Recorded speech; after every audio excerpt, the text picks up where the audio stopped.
নমস্কার শ্রোতা বন্ধুরা, নমস্কার। কেমন আছে সকলে?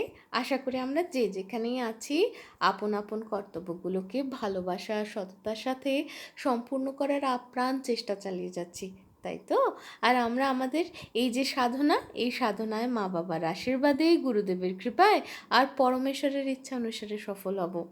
তো এই শুভ কামনা নিয়েই চলো শুরু করি বুধবারে আজকের কবিতা রবি, আর লেখক শ্রীতিনকরি পাত্র।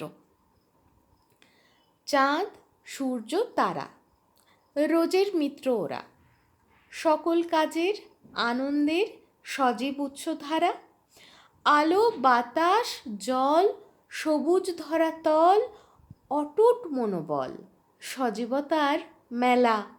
উষ্ণতা, পূর্ণতা, ব্যস্ততার ঢেউ ছড়িয়ে আছে এইখানেতেই, পাবে না অন্য কোথাও কেউ। উঠলে রবি আঁধার গায়েব, দিনে শুরু হয় নিত্য নূতন কর্মধারা, নানান ভাবনায়।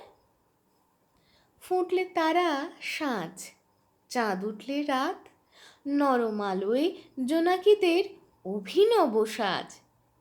পূর্ণিমায় দেখি ঝরা ফুলের নীরবতা, ঘরে ফেরার অবাক করা ছবি।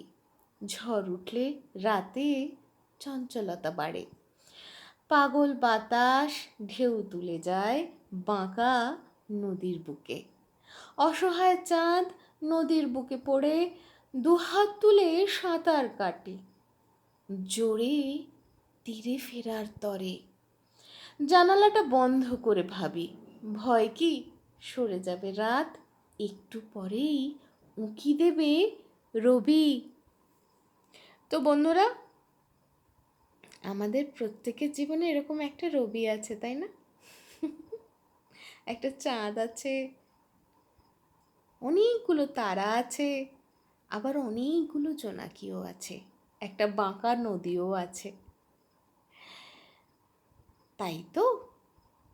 আর মৃদু বাতাস, ঝোড়ো হাওয়া, সব কিছু আছে। সব কিছুকেই ভালোবাসতে হবে, তাই তো? তাহলে আজ এই অবধি, টাটা।